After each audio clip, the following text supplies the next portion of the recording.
and welcome to Man's Model Moments. I spent quite a lot of time this year talking about ICM and their kits. That's because they are one of the most active model companies right now, producing high quality kits of unusual subjects at a rate that few other companies are matching right now, and all of this whilst the country is under an active and ongoing invasion. They've broken ground no other manufacturer has, such as introducing their YouTube animated assembly instructions, introduced a very good line of paints, and actively listened to their customers, resulting in us getting a brand new 1/48 scale Handley Page Hampton next year, which is phenomenal. I've also spoken about a couple of the historical mainstays of the hobby this year, Airfix and Revell, pointing out some of the areas where they can improve to compete with the likes of Tamiya, ICM and the newer Chinese manufacturers like Hobby Boss and Ryfield Model. Those have mainly been pointing out areas of poor practice that are holding them back, such as Hornby's trade strategy and its undermining of retailers, or Revell's underhand practices of releasing old or reboxed kits with no transparency.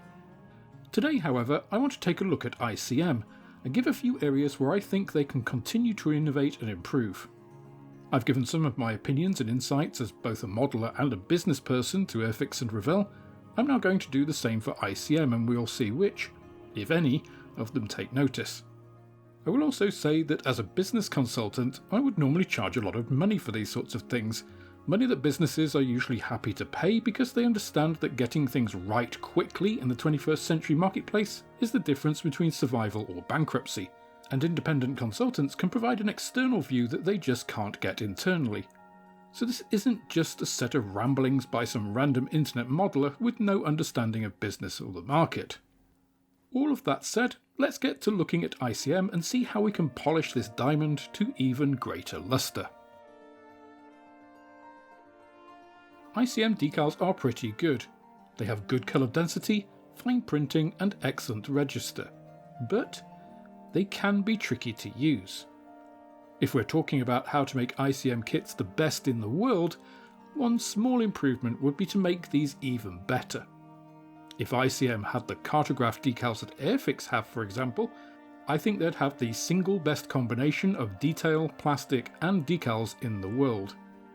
Cartograph can produce the same kind of quality and register that ICM currently has, but in addition to this, they have really good usability.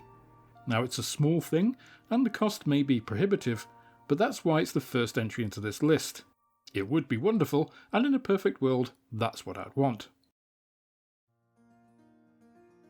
Now I actually really like ICM plastic. It holds great detail, but is easy to work with and bonds very quickly using extra thin cement. I also know that the consistency of plastic that modelers like is highly subjective, but a lot of people consider ICM's plastic too soft.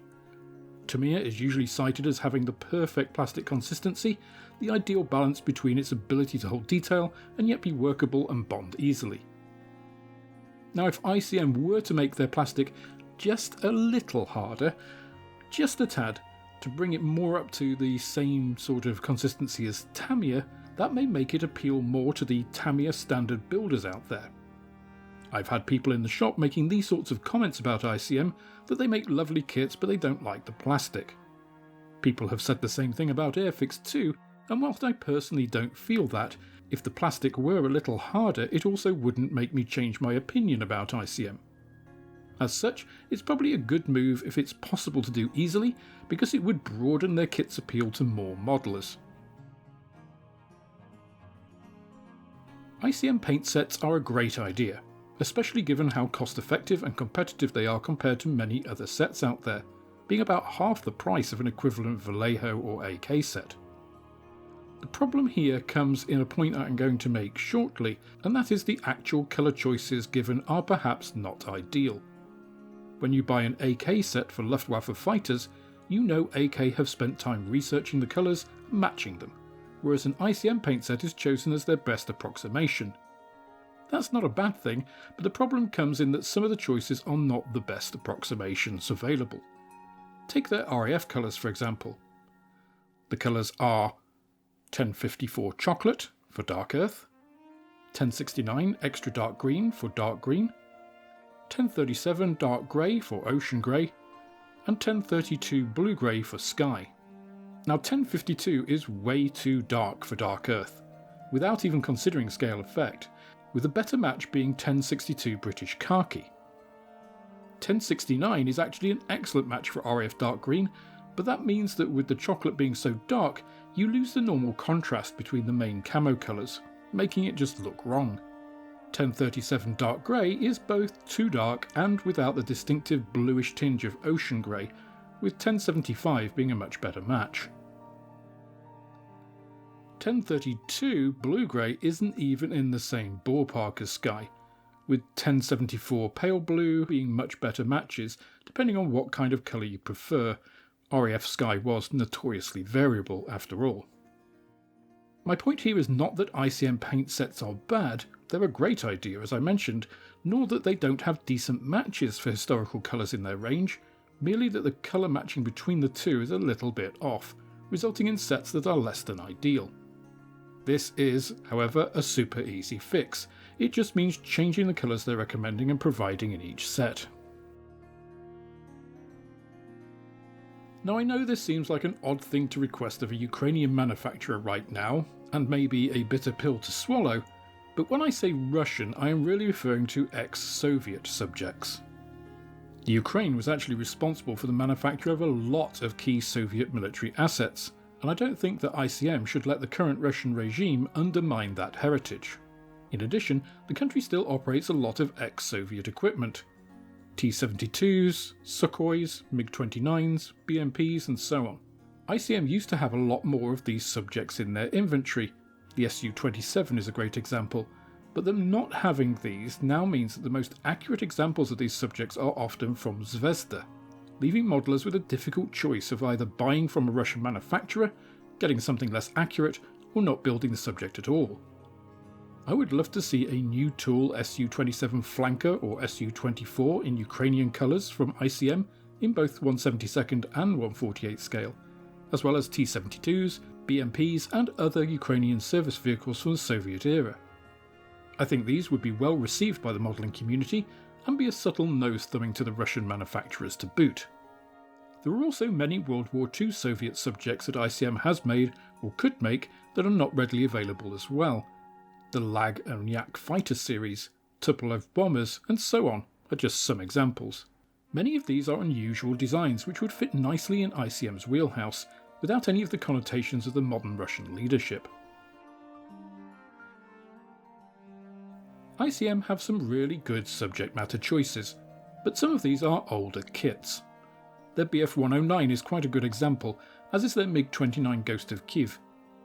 What I'd love to see, however, is ICM replacing, or perhaps supplementing, some of these older tools with new tools of the same subject, refreshing its range in the same way that Airfix did in the mid-2010s.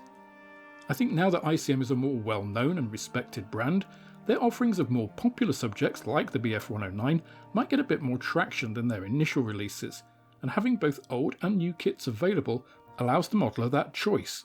Also, with ICM's clever way of marketing a kit in a number of iterations, I am sure they could tool a whole family of 109s based on a core tool with cleverly designed parts to cover multiple iterations. This, together with clear labelling of older tools, would remove any possibility of the brand being misunderstood from an unwitting modeler picking up an older boxing without realising. Now I just want to take a moment to thank all of you who have supported me directly through YouTube memberships and Patreon. This really does keep the channel going, and without you it would be very difficult for me to be able to continue doing this. Now if you're only just seeing your name on here for the first time, it's because I update this monthly, and if I've prepared some videos ahead of time, then there may still have the old list on, even if the list has been updated since then. Don't worry though, your name will get on the list and will continue to appear throughout your support. If you are considering supporting me, YouTube channel membership is by far the easiest way to do this, since Patreon is becoming a more challenging platform to engage with. Whichever you choose, however, I absolutely appreciate your contributions, and don't forget to come and check out the private members Discord, which you get access to at any level. ICM have several recent kits that had vinyl tracks in them. The half tracks and King Tiger being notable ones, and those vinyl tracks aren't great. I don't particularly mind vinyl tracks if done well, but if they're not very good, they are difficult to remedy and tend to be the first thing replaced in a kit, which can then be a barrier to purchase. I'd love to see ICM adopt length and link for its tracked vehicles, as they more than have the ability to produce excellent plastic tracks in 1/35th or 1/72nd scale, and I think this would be a key to greater adoption of their armour, since other aspects of their kits are excellent. Revell are not alone in their reboxing of other companies' toolings with no transparency, and surprisingly ICM do this too. Revell are their most recent reboxings, but their worst have to be the old Omega K 1/72nd kits like the ZIL trucks. What's worse is that the newer boxings of these can come with additional parts from the current tooling, like the recent trailer in this set, which just highlight the differences between the two kits' origins. ICM have developed a really good name for themselves in recent years, and I don't think boxings like this help them continue that trend. In fact, I'd say they actively detract from it, especially when most of these tend to be concentrated in certain areas, such as 1/72nd scale vehicles. I think ICM should do themselves a favour and be very clear about their kit's provenance, because as I've said many times before, it's not as though we can't already find this information out, which makes these seem like traps. I don't think this is ICM's intent, but that's because I've spoken with people in the company and I'm exposed to a lot of their current production kits.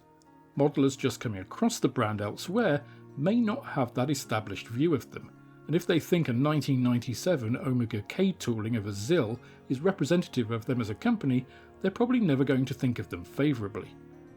Once again, this is an easy fix, just printing the original tooling manufacturer on the box clears all of this up. I'll sometimes encounter a comment on one of my ICM videos about ICM's poor fit and production, to which I usually ask which kit they are referring to, and without fail the commenter is talking about an earlier ICM tooling, such as the MiG-29 and the Ghost of Kiev set. Now this is not a terrible kit, but it does have its issues and isn't representative of ICM's current production. I don't think that they should stop producing these, and the company really isn't old enough to have a vintage classics range like Airfix, but I do think ICM would benefit by both printing the tooling date on all of their kits and labelling these older kits Gen 1 or some such to distinguish them from current toolings. This would play into that theme of trust and transparency I've been so harsh on Revell about, and also make them distinct so that even if they retooled these subjects, they don't necessarily have to get rid of the older ones. Say they make a brand new 1/48th P51D for example. They wouldn't have to get rid of their P51A or C, but if labelled as a Gen 1 kit with a lower price, people can see the clear distinction between old and new, and it allows people a choice, and ICM to continue to monetize older tools. Now, as I alluded to earlier, ICM colours called out on their instructions first page have a major issue. They are not really very good matches to the subject. Personally, I would love ICM to take a leaf from Italeri here, who I think do this better than any other manufacturer, and quote Federal Standard, British Standard or RAL numbers for their subject colours. I don't think this detracts in any way from promoting the company's own paint range, but rather promotes a reputation of the company as being helpful, open and honest. With that information, it's also possible to give a much better paint match to that FS number within the ICM paint range, because at the moment their choices for the given subject colours, as I mentioned before, are not that great. That's a real shame because their paints, as I covered in this recent video, are actually excellent, and getting a better match to the subject's colour is something that I'm quite passionate about, as I discussed in my Stop Painting by Numbers video.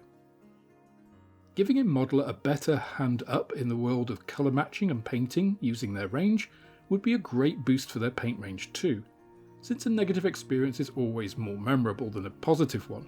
Painting something you've worked on for some time only to find out the recommended paints look wrong is certainly negative, and it's easily fixed again by making better or clearer recommendations at the start. ICM have really good box art. It's usually interesting and dynamic and is very well executed. The branding, however, whilst consistent with their red logo and lettering, is not very eye-catching. ICM boxes don't pop on shelves in the same way that Airfix, Revell, Hella or Zvezda boxes do. I think that's a shame, because it wouldn't take very much to tweak their boxes so that they are very distinctive and recognisable from anywhere in a model shop. So how do we make this happen but preserve the existing elements? I think it's pretty simple. Their logo is red, and the text for their kits is red. It's a bold, eye-catching colour, but it can get lost when on complex backgrounds, especially the terrain that's on much of their box art. Now I understand the desire to preserve that lovely box art, but I'd personally sacrifice a little of that to have a broad white band at the top of the box that makes both the logo and the kit title have the best possible contrast. This would also create a stark contrast with the box art, and our eyes are drawn to strong differentials and colours like red and yellow. These are evolutionarily coded into us as warning colours. Think about venomous creatures that tend to have bright colours with high contrast to draw attention to them, the exact opposite of camouflage. Now ICM are obviously a Ukrainian brand, and unashamedly proud of that fact. They have this on many of their boxes already as a diagonal swatch, especially their Brave Ukraine themed kits. I would go a little further here, and like the broad white band across the top of the box, I'd put yellow and blue bands across the entirety of the bottom of the box too. That makes the scale and any other text called out in black very visible, and is also very bright and eye-catching in the same way as the white and red. With excellent artwork sandwiched between this unique and bold box branding, there would be no mistaking an ICM kit anywhere, and picking them out from MiniArt, Tamiya, Airfix and Revell on a shelf would be child's play. So that's what I think ICM could do to take its game to the next level. It's already putting out a high volume of interesting new tools across a number of subject types and across different historical periods. It's innovating in areas like its video instructions, it has a good paint range, superb design and casting, good decals and some of the best packaging in the industry. It's doing almost everything right, including listening to its customers, and I'd love them to continue that trend and for them to really start to be compared favourably directly to the modelling world's real heavy hitters like Tamiya. I'd love to know what you think though, so if you think I've missed something or you have some additional thoughts of your own on the areas I've spoken about, please do let me know in the comments section below. That's all for this instalment of Man's Model Moments. If you enjoyed the video, please click the like button, subscribe to the channel for more like it, and share this video with others you think would also enjoy it.